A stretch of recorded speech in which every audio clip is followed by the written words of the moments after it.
నమస్కారం. దుర్గా సప్తశతికి తిరిగి స్వాగతం. 4వ ఎపిసోడ్. దీంతో దుర్గా సప్తశతిని మనం ముగిద్దాము. 3వ ఎపిసోడ్‌లో చెప్పుకున్నాము రక్తబీజుడు అనే రాక్షసుడిని అమ్మవారు ఎలా సంహరించారు అని. ఈ కథ మొత్తం ఋషి ద్వారా విన్న ఆ సురధుడు అనే రాజు విని ఆశ్చర్యపోయి, ఆహా! మహర్షి, రక్తబీజుడిని అమ్మవారు చంపిన ఈ కథ చాలా అద్భుతంగా ఉంది. చాలా ఆశ్చర్యంగా ఉంది. ఇలా రక్తబీజుడిని చంపిన తర్వాత కోపం వచ్చిన శుంభుడు, నిశుంభుడు అసలు ఏం చేశారు? నెక్స్ట్ ఏం జరిగింది చెప్పండి అని అడిగారు. అప్పుడు ఆ ఋషి చెప్పాడు, రక్తబీజుడు చనిపోగానే శుంభ నిశుంభులకి చాలా కోపం వచ్చింది. నిశుంభుడు అతి భయంకరమైన సైన్య సమూహాన్ని తన వెంట పెట్టుకొని అమ్మవారి మీదకి యుద్ధానికి వచ్చాడు. అనేకమైనటువంటి శస్త్రాస్త్రాలతో అమ్మవారి మీద యుద్ధం చేశాడు. అమ్మవారుల అస్త్రాలన్నీ వస్తూ ఉంటే తనను వదిలిన బాణాలతో వాటన్నిటిని నాశనం చేస్తూ ఆ నిశుంభుణ్ణి పదునైన బాణాలతో కొట్టారు. నిశుంభుడి ధనుస్సు విరిచేశారు. రథం మొత్తాన్ని తుత్తునిలు చేశారు. అప్పుడు అతడు అక్కడి నుంచి ఒక కత్తి పట్టుకొని ముందుకొచ్చాడు. అలా వస్తున్న నిశుంభుణ్ణి బాణాలతో కొడితే అతడు స్పృహ తప్పి పడిపోయాడు. శుంభుడు చాలా కోపంతో 8 భుజాలతో గొప్ప రథం మీదెక్కి అతి భయంకరమైన అస్త్రాలతో అమ్మవారి మీదకి యుద్ధానికి వచ్చాడు. అమ్మవారు కూడా అతడు వేసిన అస్త్రాలకి ప్రతీకారాస్త్రాలు ప్రయోగిస్తూ వాటన్నిటిని ఉపసంహరించారు. శుంభుడు ఒక భయంకరమైనటువంటి శక్తి ఆయుధాన్ని ప్రయోగించాడు. అమ్మవారు ఉల్కతో ఆ శక్తి ఆయుధాన్ని నాశనం చేశారు. శుంభుడు కోపంతో గట్టిగా హూ అని హుంకరించాడు. ఆ శబ్దం 3 లోకాలు వ్యాపించింది. అమ్మవారిది భయంకరంగా శంఖనాదం చేశారు.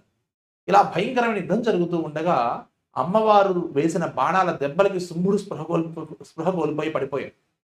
నిశుంభుడు మళ్ళీ స్పృహ తెచ్చుకొని అనేకమైన చక్రాయుధాలతో అమ్మవారి మీదకి విజృంభించారు.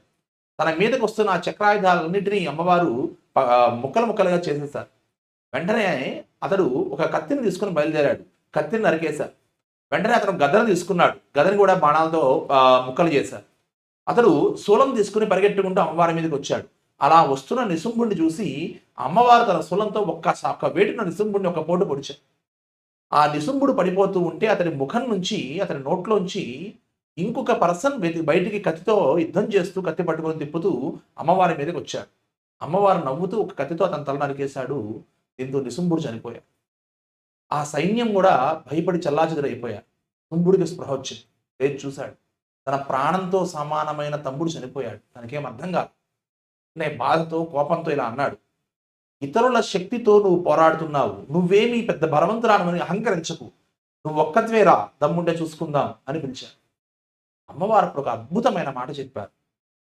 అసలు నేను ఒక్కదాన్నే అనేక రూపాల్లో నీ ముందు కనిపిస్తున్నాను. సరే, మేము చాలా మందిని వేరే వాళ్ళ శక్తితో నేను పోరాడుతున్నాను అనుకుంటున్నావు కదా, సరే, నా అన్ని రూపాలని నేను ఉపసంహరిస్తాను, స్థిరంగా యుద్ధంలో ఉండు అని చెప్పారు. ఆ ఆ అమ్మవార్లందరూ రకరకాల రూపాల్లో ఉన్న అన్ని శక్తులు అమ్మవారిలో ప్రవేశించేశాయి. ఆమె ఒక్కతే ఉన్నప్పుడు శుంభుడు వెంటనే ఒక గొప్ప రథం మీదకి ఎక్కి అమ్మవారితో యుద్ధానికి వచ్చారు.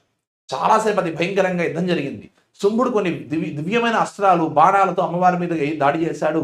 అమ్మవారు వాటన్నిటిని దానికి ప్రతీకారమైనటువంటి బాణాలతో వాటిని ఛేదించారు. అమ్మవారు కొన్ని వందల వేల అస్త్రాలు ప్రయోగించారు శుంభుడి మీదకి. శుంభుడు ఆ అస్త్రాలను నెట్టి తన బాణాలతో ప్రతీకార అస్త్రాలతో ఛేదించాడు. ఇలా చాలాసేపు యుద్ధం జరిగింది. ఈలోపు అమ్మవారు తన బాణాన్ని ధనుస్సుని విరగొట్టారు. వెంటనే అతను అక్కడి నుంచి కిందకి దూకి కత్తి తీసుకుని అమ్మవారి మీదకి వచ్చాడు. ఆ కత్తిని కూడా ఛేదించారు. ఒక అద్భుతమైన ఒక డాలు పట్టుకుని వచ్చాడు. ఆ డాలుని, కత్తిని రెండింటిని ఛేదించారు. అతను పరిగెడుతూ తన చేతితోనే వచ్చి ఆ 2 చేతులతో అమ్మవారి మీద ఒక దెబ్బ కొట్టాడు.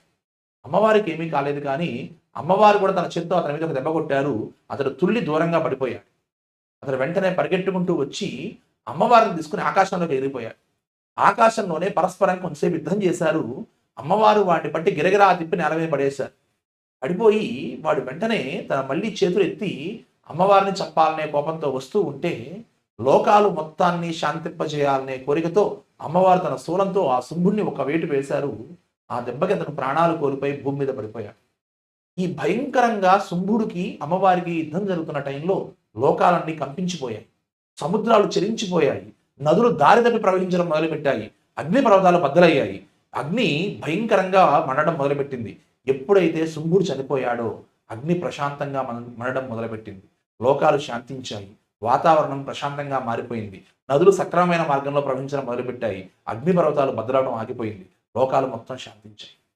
దేవతలందరూ అగ్నిదేవుణ్ణి ముందు పెట్టుకొని అమ్మవారి దగ్గరికి వచ్చి అమ్మవారిని రకరకాలుగా స్తుతించి, నిజానికి అమ్మవారు ఎవరిని ఆయుధం పట్టి చంపాల్సిన అవసరం లేదు. ఇక్కడ మహిషాసురుణ్ణైనా, ఇక్కడ శుంభాసురుణ్ణైనా, ఎవరినైనా ఇది కేవలం అమ్మవారి యొక్క నిర్హేతుక కృపాకటాక్ష వీక్షణములు మాత్రమే.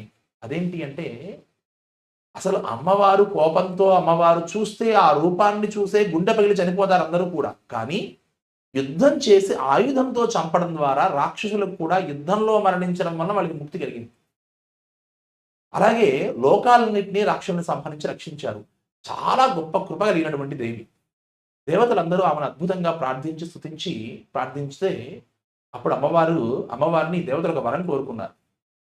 అన్ని బాధలు శాంతించాలి, సర్వబాధా ప్రశమనం, త్రైలోక్యస్యాఖిలేశ్వరి, ఏవమేవ త్వయా కార్యం అస్మద్వైరి వినాశనం అని ప్రార్థించారు. మాకున్న ఈ బాధలు తొలగిపోవాలి, అన్ని లోకాలకి ఉన్న సమస్త శత్రువులు నాశనం అవ్వాలి, అన్ని లోకాలు సుఖంగా ఉండాలి అని కోరుకున్నారు. అమ్మవారు తదాస్తు అని అనుగ్రహించి చెప్పారు. మళ్ళీ మళ్ళీ రకరకాల యుగాల్లో, రకరకాల సందర్భాల్లో రకరకాల రాక్షసులు పుడతారు. ఒకడు అరుణ అనే పేరునటువంటి రాక్షసుడు లోకాలని ఇబ్బంది పెడుతూ ఉంటారు. అప్పుడు అతన్ని నేను వచ్చి సంహరిస్తాను. అలాగే ఇంకొక రాక్షసుడు ఇబ్బంది పెడుతుంటే నేను అనేకమైనటువంటి తుమ్మిదల రూపంలో వచ్చే రాక్షసుని సంహరిస్తాను. నేను భీమాదేవిగా పేరు తెచ్చుకుంటాను. రాక్షసుల్ని నేను సంహరించినప్పుడు వాళ్ళ రక్తంతో తడిచి నా పళ్ళన్నీ ఎర్రగా మారిపోతాయి. అప్పుడు నన్ను రక్తదంత అని నాకు పేరు వస్తుంది. భయంకరంగా వర్షాలు లేకుండా కరువు వస్తుంది. ఆ కరువు కాటకాల్లో ఉన్నప్పుడు నేను శాకంబరీ మాతగా ఉద్భవించి లోకాల మొత్తానికి ఆహారాన్ని కలిగిస్తాను. నేను 1000 కన్నులతో హిమాలయాల్లో ఉద్భవిస్తాను. నన్ను చూసి అందరూ శతాక్షి అని పిలుస్తారు. ఇలా రకరకాల సందర్భాల్లో ఎప్పుడెప్పుడైతే రాక్షసుల వలన దేవతలకి కష్టాలు వస్తాయో, లోకాలకి కష్టాలు వస్తాయో అప్పుడప్పుడు నేను వచ్చి సమస్త రాక్షసుల్ని నాశనం చేస్తాను అని చెప్పి ఈ దుర్గా సప్తశతి పారాయణ చేస్తే ఈ మధుకైటముల వధ, మధ్యమ చరిత్ర, నిశుంభుల్ని చంపిన ఈ చరిత్ర చదివితే ఎలాంటి ప్రయోజనాలు ఉంటాయో అమ్మవారు చెప్పి అక్కడి నుంచి అంతర్ధానం అయిపోయారు.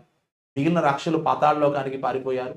దేవతలు సుఖంగా మళ్ళీ 3 లోకాలని పరిపాలించడం మొదలుపెట్టారు.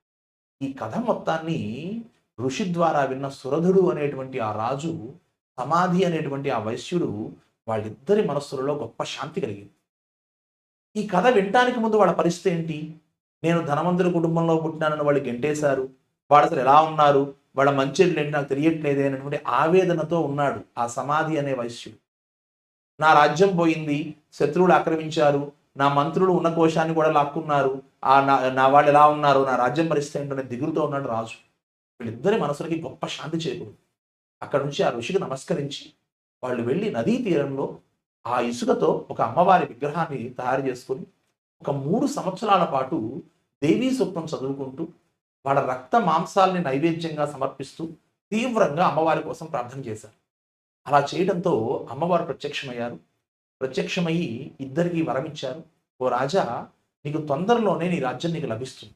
అంతేకాదు మళ్ళీ జన్మలో నువ్వు సూర్యుడి కొడుగ్గా పుట్టి చాలా కాలం పాటు ఈ అన్ని లోకాలని పాలిస్తావు. సావర్ణి అనే పేరుతో నువ్వు ఒక మనువు అవుతావు అని దీవించారు. అలాగే ఆ వైశ్యుల్ని కూడా నీకు అన్ని కష్టాలు బాధలు తొలగిపోవడానికి కావలసిన, ముక్తిని పొందడానికి కావలసిన గొప్ప జ్ఞానం లభిస్తుంది. కష్టాలు బాధలు ఎందుకు వస్తాయి? అజ్ఞానం వలన వస్తాయి. ఆ అజ్ఞానం పోయి నీకు గొప్ప జ్ఞానం కలుగుతుంది. ఆ జ్ఞానంతో నువ్వు ముక్తిని పొందుతావు అని ఇద్దరికీ కావలసిన వరాలను అనుగ్రహించారు. అతడు గొప్ప జ్ఞానాన్ని పొంది వైశ్యుడు ముక్తిని పొందాడు. ఈ రాజు చాలా కాలం రాజుగా పరిపాలించి చనిపోయి వచ్చే జన్మలో సావర్ణిగా పుట్టి, సూర్యుడి కొడుకుగా పుట్టి తనొక మనువుగా మారి ఒక మన్వంతరం మొత్తం సమస్త లోకాలని పరిపాలించారు. ఇది దుర్గా సప్తశతి. ఈ దుర్గా సప్తశతిని కుదిరితే చదవడానికి ప్రయత్నం చేయండి ఒక్కసారైనా. చాలా చెప్పుకోదగ్గ గొప్ప మార్పులు మీ జీవితంలో కనిపిస్తాయి ఖచ్చితంగా. నమస్కారం. మళ్ళీ వచ్చే ఎపిసోడ్లో ఈసారి మొదటి ఎపిసోడ్స్లో దుర్గాదేవితో స్టార్ట్ చేయాలని నేను నిత్యం దుర్గాదేవి ఉపాసన చేస్తూ ఉంటాను కాబట్టి ఈ దుర్గా సప్తశతితో మొదలుపెట్టాను. నెక్స్ట్ టైం మనము భక్తిని, ఫన్ని రెండింటిని మిక్స్ చేసి ఒక మహాకవి ఉన్నాడు దేశంలో. ఆ మహాకవి పేరు కాళిదాసు. కాళిదాసు కథ చెప్పుకుందాం. కాళిదాసు కథలో కూడా మన అమ్మవారి గురించి చెప్పుకుంటాము. కాళిదాసు ప్రతిభా పాఠవాలు చెప్పుకుంటాము. ఒక అత్యద్భుతమైన కథతో మళ్ళీ కలుద్దాం. అంతవరకు సెలవు. నమస్కారం.